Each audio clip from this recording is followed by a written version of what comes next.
Hello and welcome back to my channel. This is Sandy here, and today's video is going to be very different from what I normally do. First of all, I don't do chit chat videos. I'm typically sharing something or doing something, but today is a chit chat video. And the topic of this video is job loss over the age of 50. Well, not really. Surviving job loss over the age of 50. I don't have a title yet for the video, but it's straight from the cuff. I don't even have any notes on this one. Almost 3 years to the day, I did a video where I talked about the fact that I had lost my job over the age of 50. And in that video, I hadn't even figured things out yet, like what I was going to do next, or, didn't have another job, didn't know if I would take another job. It was a lot of stuff going on in my mind about what was going on with me at that time. But I chose to be positive about it and go through it and everything. So here I am 3 years later to talk about how I survived that and how I kind of worked through that process. I'm not going to lie. I'm not going to make it seem like it was easy, because it absolutely wasn't. My world as I knew it changed on that day. So,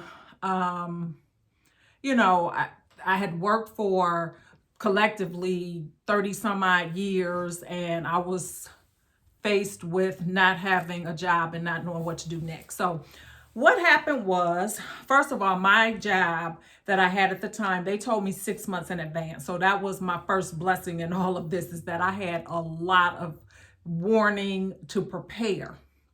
That was a blessing for me, not so much for the company, because when I tell you, when they told me that, I checked out. It became all about me and getting myself ready for the next 6 months or whatever. So during that time, I was like, okay, you got to start to, updating your resume. My resume hadn't been updated in like forever. And, updating your resume, starting to, network, looking for jobs, blah, blah, blah. And one day I was sitting at my desk, doing nothing, because like I said, once they notified me, I wasn't doing anything but things that I needed to do for myself, to get myself positioned for my next move. So I was sitting there, and just something said, don't find another job. Don't go back to work. Why do you need to go to work?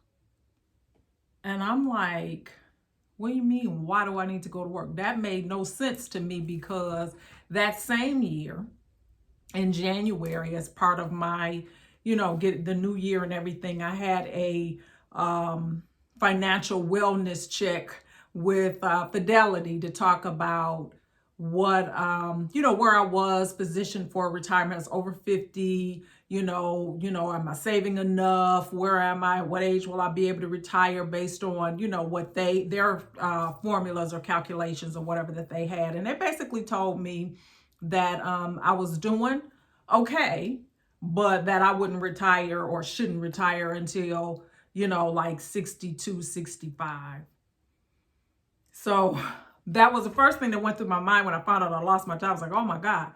But I started to really look at what they had told me, and nothing against financial planners, because they're very good to set you on a directional path, but only you can say, what you're willing to give up or change in your lifestyle in order to survive. And so when I really started to look critically at, what can I do to change my lifestyle so that I can make this work?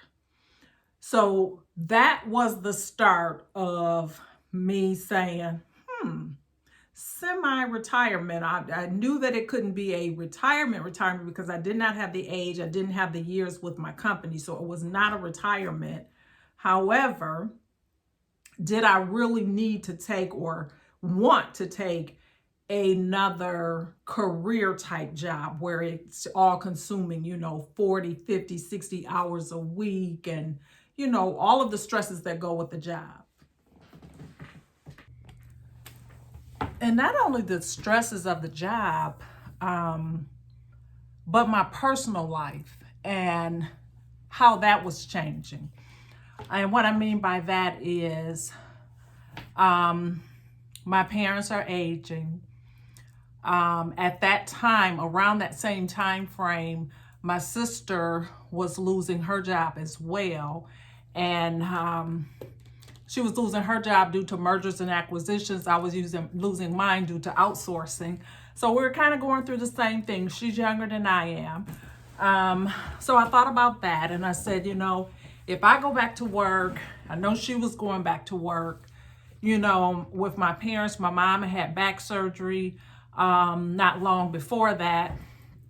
So if we're both on new jobs, you don't have that same flexibility, because we both had a lot of flexibility on our jobs and had to use that during the time that my mom had surgery and they were moving down here, all of these things that were going on family related. So I thought about that. That played a part in it. Also had just become a grandmother for the first time, and my granddaughter lives in another state with my son and his wife. So I was thinking about, you know, just not being able to see them on a regular basis anyway, but now I was being given the gift of time to be able to go up there to see them when I have the money. You know, so I thought about that too. You know, this is an opportunity to be able to do that. And also, you know, I was going through, you know, you're over 50, you're menopausal, you're attitudinal, all of those things that you're just kind of going through just as a part of, you know, life yourself. And all of those things made me realize I'm just not ready for starting a new career at this point. It's difficult going into a new company, learning a new culture, you know, meeting new coworkers, finding a boss that you click with. My boss and I, last boss that I had, we clicked very, very well. And as a matter of fact, she and I still keep in touch. But, you know, just things like that I thought about. So long story short, I started to think about how I can change my life, because for me, and this is my personal story, and it's just what my reality was and is, I had a lot of things that I did in my life that were not necessary. So, you know, I started to look at that. I wrote down every one of my expenses. I wrote down those that are necessities, that, you know, non-negotiables. I wrote down those that were more like luxury items, things that I did that I, you know, just did it just because I was working, and, you know, my son was grown and gone at that time. And, you know, I didn't have any major responsibilities other than the household or whatever. So I started to think about what I could give up, went through that whole exercise, and what I weighed it against was these family things that I just talked about: aging parents, new grandchild in another state, you know, just my mental health, and, you know, just tired of working, having worked 30 something years. So I just looked and I said, you know, I used to drive brand new cars all the time. You know, for like 20 years, I had brand new cars just throughout, you know, one after another or whatever. And just things that you do when you work. And these are just nice things that you want to have. And it just occurred to me that these other things that I talked about with family and personal things, they kind of outweighed the things that a job afforded me, if that makes sense. So I made the decision that I would give it a try and see how it did. Now, full disclosure, I left my company with a very nice severance package.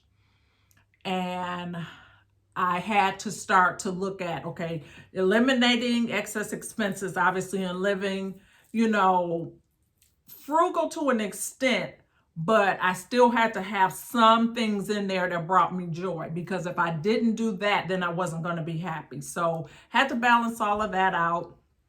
At that same time, I was having some problems with my knee that were triggered by stairs in my home that I lived in at the time. So I was already kind of in the process of switching homes.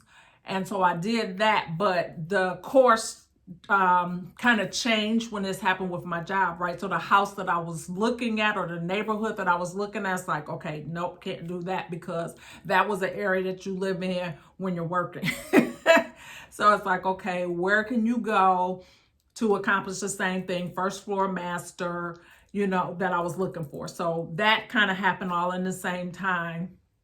I had another piece of real estate that I had sold the year prior.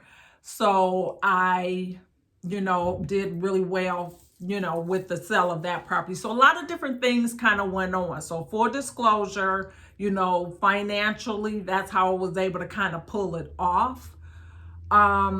But the next part of this video, what I want to share is things that I wish I had known. So there were a lot of things that I feel like I did right, but I can't take credit for it. It was like the Holy Spirit was leading me and I didn't even know in some decisions that I had made that set me on the right path. So that I give all praise to God for that, for bringing me through that. I'm not going to take credit for any of that. I'm blessed and I recognize that. But I want to share the things that I've learned and things that I did that I feel kind of helped to, get me to the place that I am. Because if you are in that 40, 50 age range or early 50s, whatever the case may be, these are things that if you want to be prepared for the unexpected, right? So, my whole career, I'm working towards retirement and preparing for retirement. But in today's climate, it's a blessing to make it to retirement on your terms with the same company, right? So, a lot of times, as a matter of fact, during the time that I was going through that, I said my sister was going through that. One of my best friends was going through that, So a lot of people were kind of experiencing that same thing. It's a phenomenon. Once you get in your 50s, and not to say that it's age discrimination, because I'm not saying that, but that's just the climate in corporate today, that they are, they're not looking for longevity in most cases with employment. So to be preparing for the unexpected in case you can't work until you're 62 or 65, to prepare that if you lose your job at 55, what do? You don't want it to be the end of, that you panic and all of these things. So, everybody's finances are set up totally, totally different. And, I don't want this to be a rambling video. So I'm really trying to stay, on the right path. I want it to be from the heart, which is why I didn't do any notes, but I feel myself going crazy here. So basically, number one of the things that I'm glad that I did, and that is for the couple years prior. So I knew that my work was going to be outsourced at some point. I didn't know when, but I worked in HR. So I had the advantage to know the signs, right? To be able to read the handwriting on the wall long before, even though they told me 6 months in advance, I knew prior to that this was coming. So I started to make changes, such as at bonus time, that was time to just shop or, just whatever I want to do with it. So the last couple years, it was like all about getting rid of whatever remaining debt that I had to be able to not have any debt. I had not bought a car in a long time, and I was toying with the ideal of getting a new car at the time that I found out about my job. Thank God I did not pull that trigger. I mean, I was so close. I had called dealerships and everything. They were calling me back and all of this, but I didn't do it. I hadn't had a car note in a long time. That was another thing that I'm glad that I did. And that was stop buying all these cars to have a new car. Once I went through this whole exercise of learning what's important, what's valuable, what do I need, what don't I need, the car was one of the things. It's like, you don't need to be paying $300, $400, $500 a month for a car note. You just don't. So the car that I have is very old. I know that I'm going to eventually have to get a new car, and that's, something that I know is going to happen. But the reality is drive it until the wheels fall off. That's what I'm planning to do. So one was, went into cheaper housing. Definitely cut off all frivolous spending. Like the frequency in which I was getting my nails done, the frequency in when I was getting my hair done. I was getting, other services, facials and, things like that. So obviously those types of things got cut down. Looking at the cable, what can be cut? I know a lot of people have pulled the plug completely on cable. I didn't do that, but I, got rid of, just went down to basic, basically.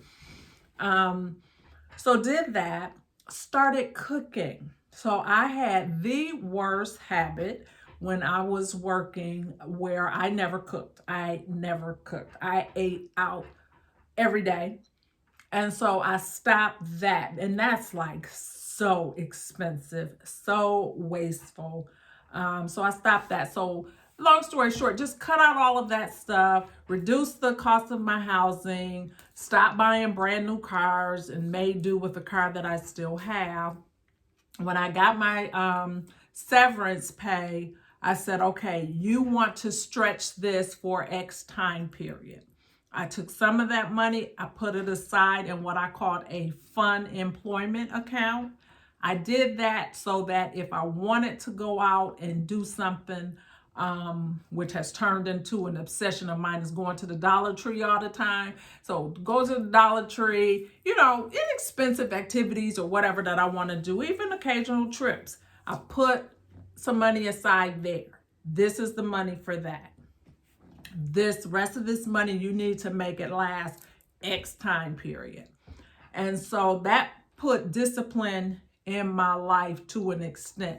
Another thing that I would say from on that same vein is that I wish that I had done sooner is I wish I had done that sooner and put more money away while I was still working. Never crossed my mind to set up a separate savings account called a fund employment account, but I really wish that during the time that I was working that I had been funding that account, and had that account there, just kind of separate from your savings, because for me, if I was not able to go out and buy something that I wanted or just see something kind of on a whim that I want or whatever, if I wasn't able to do that, this would have never worked for me. I would have been very, very, very sad and unhappy. So I was able to do that. The other thing that I wish that I had known is to get a hobby or something that I could spend my time doing. I didn't do that. I was like, okay, on day one that I no longer had a job, I was like, this is great. So I sat back, watched TV and everything. Knowing what I know now, I wish that I would not have done that any more than like a week or two. It's okay to take a little vacation, just sit back and be a couch potato for, a couple weeks max or whatever. But I actually sat back for the most part. I did things with my mom and, got out a little bit, did a few little trips or whatever. But for the most part, my day-to-day was sitting and watching TV for like the first 18 months. That was not good. It was not good. And I would say the first 12 months, it was like I was not even aware that this is what my life had become. I was just kind of like in the moment. I wake up when I woke up, and it was fine. But the last 6 months of that, it got rough. It's like, okay, what are you doing with your life? And that's when it occurred to me, you don't really have a hobby. I had the YouTube channel then, but I went through a period of time where I really wasn't making videos. I wasn't doing that. I just wasn't being constructive. So I started not to feel good about myself. Here I am, an educated woman, had worked for so long in corporate America. And here I was getting up every day when I got up, and I was going to the gym. I was pretty consistent with that. But other than that, I really wasn't doing anything with my life. I was becoming a bum.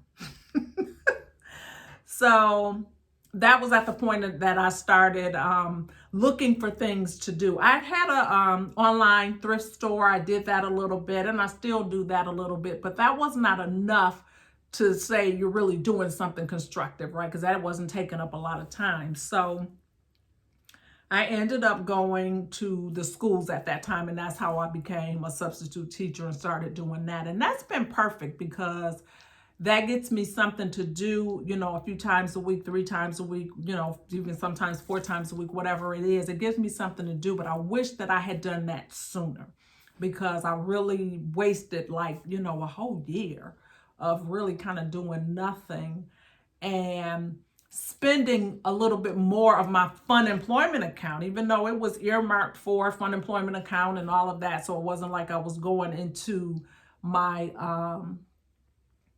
you know, my savings that I had to live off of. But, you know, if I had funded it earlier, the fun employment account back when I was still working, and then if I had gone back to work even on a part-time basis, pretty much immediate, to try to just have a little spending cash or whatever, I would have spent less money. I would have had something to do and not gotten to the point that I got so bored. By the time I went to work for the schools, I was bored stiff. It's like, oh my God, I was so tired of just, you know, getting up, and my day was like, it was really nothing, you know. So those are the main tips. And I am so sorry that this has been a rambling video, but this has been from the heart.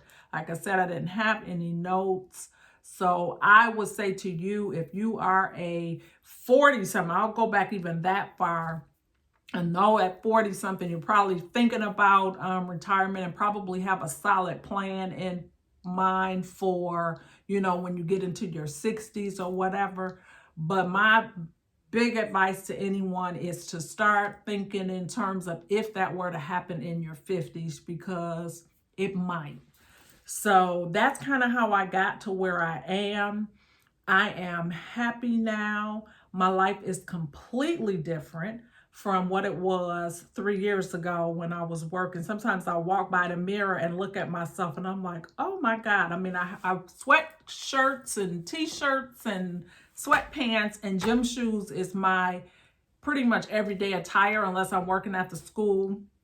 Whereas when I worked, you know, I love to dress and, you know, had on heels and, you know, just things were different. And, you know, I like to travel. I like to shop. I like all these things that I used to like and felt that I had to have. I don't have to have those things anymore. I still like to shop, obviously, but what I'm shopping for now is very different. If I was buying dollar store stuff back then, I'd be in good shape. But, you know, and I have the time to spend. If my mother calls and she says she wants to go to Target or she has a doctor's appointment or whatever, you know, the case is, I have that flexibility to be able to do that.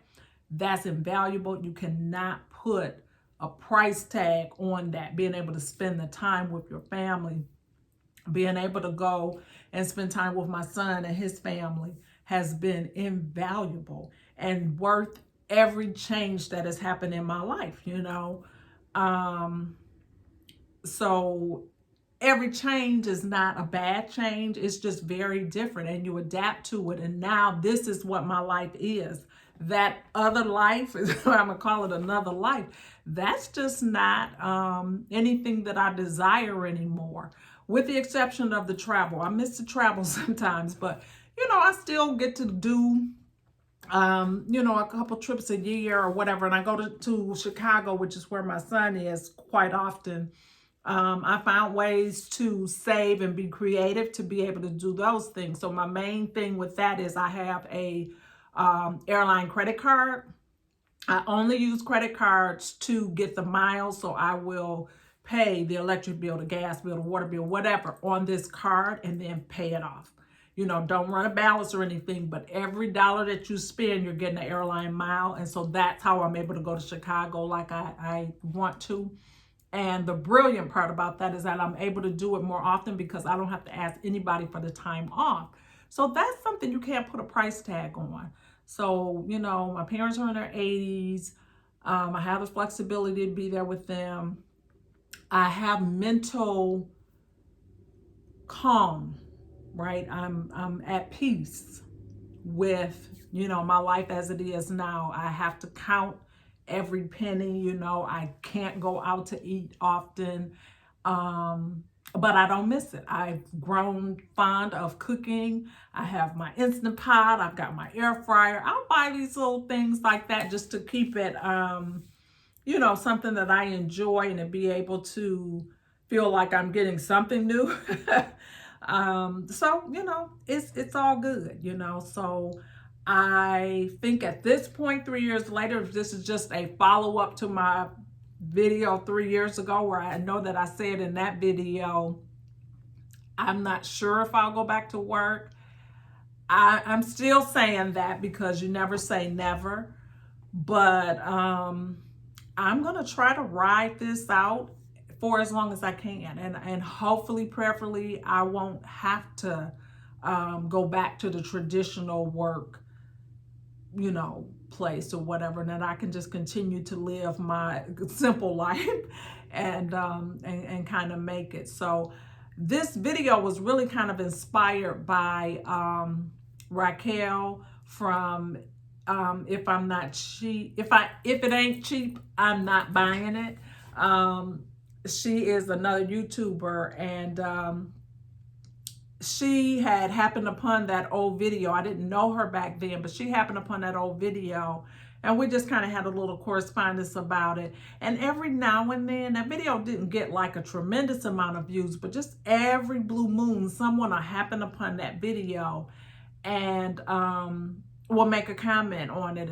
And I remember when I made that video, and I'm going to link it in the description box below, I said, you know, hopefully this will be an inspiration. I think I said something like that to you if you're going through that or whatever. And so when that happens, it kind of makes me smile, because it's like, you know, I told that story, that what I was going through at that time. I shared that in hopes that, you know, the way that I was feeling in that moment, I was very positive about it, even though my whole world was changing. I was very positive, and I had made up in my mind from the beginning that this is not going to destroy me. This is going to be something that I'm going to get through. Like every challenge that I've had in my life, I've made it through it. I might come through with a few more bumps and bruises on the other side, but I make it through it. So my normal go-to style would have been to freak out and go crazy. In that moment, I just did not do that. And I remained positive, did what I had to do to change my lifestyle in order to make it work.